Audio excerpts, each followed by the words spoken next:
So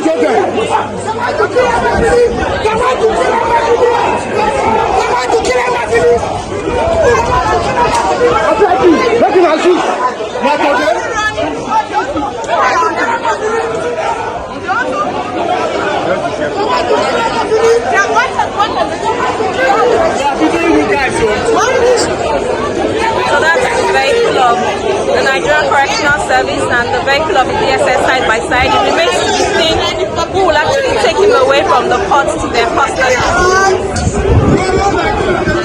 Drama, Promax, loading.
Update.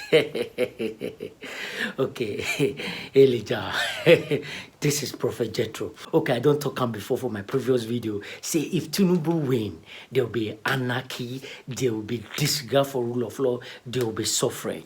I've said it before, and it's going to happen. Let me tell you, if Tinubu win the Court of Appeal Tribunal and he wins Supreme Court, lawyers are going, judiciary is dead in Nigeria. I've said it before, and I will say it again. Tinubu is going to rule dictatorship. Why am I saying this? We saw what happened at the court, the High Court, Federal High Court in Lagos, where Mayfield was denied his right of bail and was rearrested after court not obeying court order. As if that is not enough, as if that is not enough, a prison warder was assaulted because after court bail anybody, any client, a prison warder will take the person to prison and take custody until fulfill the terms and conditions by the court. That is the rule of law. And today we saw anarchy. Today we saw disregard for rule of law. We saw the disgrace to the whole judiciary. That is to tell you, I study a bit of law in school, and I know that in the courtroom, and I study a bit of law in school, I know that in the courtroom and outside the courtroom is sacrosanct for disorderliness, for fight and chaos. But today we saw the reverse of this case. This is a sign that is Tinubu win. Nigerians, if there's going to be disregard for rule of law, there's going to be that people are going to be suffering, even though fuel is selling for 1,005, bag of rice is 100. If you come out to protest, anybody that come out to protest, they will kill them. Just like what they did in Lekki Toll Gate. Nothing will happen. Lekki Toll Gate is just a small thing with what will happen if the youth try to protest. But we pray that it will not get to that. Okay, I'm going to show you the whole drama, the whole drama, what happened and how Emefiele was disgraced and what the like-minded, what the lawyers are saying. This is a total disregard for Nigerian judiciary. Nigerian judiciary, listen to me once again. If Tinubu win tribunal, win, if you people allow Tinubu win tribunal and win Supreme Court, he knows that you are under his control, because he has paid you people to do something for him. Knows that he has paid some few people to carry out whatever. So he still believe that he can still pay his way to get any law done. So he's above the law. So he can pay his way to become president. He can pay his way to pay. He can pay his way to become president, declare by the pool. He can pay his way to declare through the court and declare him winner. So he will not have rule of law. This is a sign. And let's be guided wisely. Prophet Jethro has spoken. Let's watch his videos. We were there in court, and the court went ahead to grant bail in the terms as stated by the correspondent who is in court. Now, today is a sad day in the history of the administration of criminal justice and, of course, the rule of law. When we learned law, we were told that the courtroom within and outside the court premises is part of the temple of justice.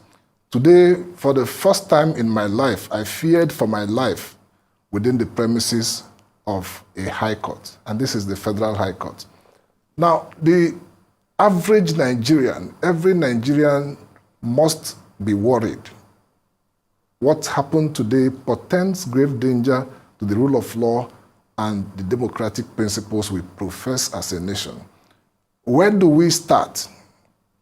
Today, the court granted an order, and when there was an attempt to rearrest the defendant, Godwin Emefiele, the court invited, we informed the court was still sitting, we informed the court of attempts being made by the Department of State Security to rearrest Godwin Emefiele.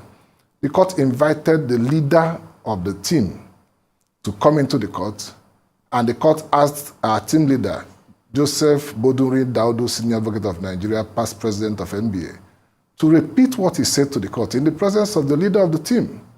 Now, the leader of the team, when confronted with our allegation that they are trying to flout the order made by a court of competent jurisdiction, told the court that he has orders from above to bring Mr. Godwin Emefiele to Abuja. Okay. This is a state, the federal government, having produced Godwin Emefiele to the custody of the court in its wisdom ordered that until the bail conditions are met, Godwin Emefiele was ordered to be kept with the Nigerian Correctional Services. Okay. The court signed a remand warrant that enabled the Correctional Services to come to take custody of the man who the court has ordered them to take custody. And in the exercise of their constitutional mandate and in obedience to the order of court, a high-ranking officer of the Nigerian Correctional Services was beaten and stripped in the presence of cameramen. This is a sad day in the history of Nigeria.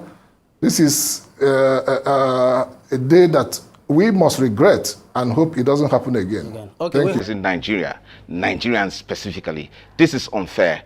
Now, we are talking, in fact, even in the dark days of General Abacha, you couldn't contemplate this happening in the court. This is really terrible. Now, we are talking about the desecration of the Nigerian, judicial system. This is a direct confrontation to the very foundations upon which this country operates. Let me tell you, the idea of separation of powers, why there should be an executive that has powers to implement laws, and then a judiciary that interprets what the laws are, and the sacrosanctity that whatever proceeds out of the mouth of a judge must be obeyed. What you see now is a direct destruction of that foundation. It's an invitation to anarchy. And who are we talking about? We're talking about a president that has lived that has operated for such a short time, And this is not about being silent. It's about, you know, a plot to actually, you know, bring down this country. And you see, it's not about Emefiele anymore. It is clear now that Emefiele is a political, you know, detainee. He's been punished. He's been harassed by persons who clearly don't have anything against him, but simply want to punish him for whatever political views that he held in the past. But see, Emefiele is actually it's a reflection of the average Nigerian, whether or not he is a big man or a poor man, that is being really terrified at this time. Let me tell you, the president must, as a matter of urgency, there is no basis to fear anybody here, because we've gone through all this before. Where we've gone through military times, we have been through all forms of persecution in this country to midwife a democracy, and then we are now seeing a civilian form of oppression and dictatorship. So this cannot be accepted. Let me tell you, the import of this is this, that it means that order from which above, there is only one sovereignty in this country, the Nigerian state. It is not about who, it's not about an individual. Please, right. We have only one country, and it's very important. And again, if anybody thinks that it is time to gloat over Emefiele, he's mistaken, because it is every Nigerian that is on trial at this time. And unfortunately, right, this has become a persecution and no longer a prosecution. And it's damn shameful for us that we are operating a civilian democracy in this kind of Gestapo style. Shameful indeed. Right.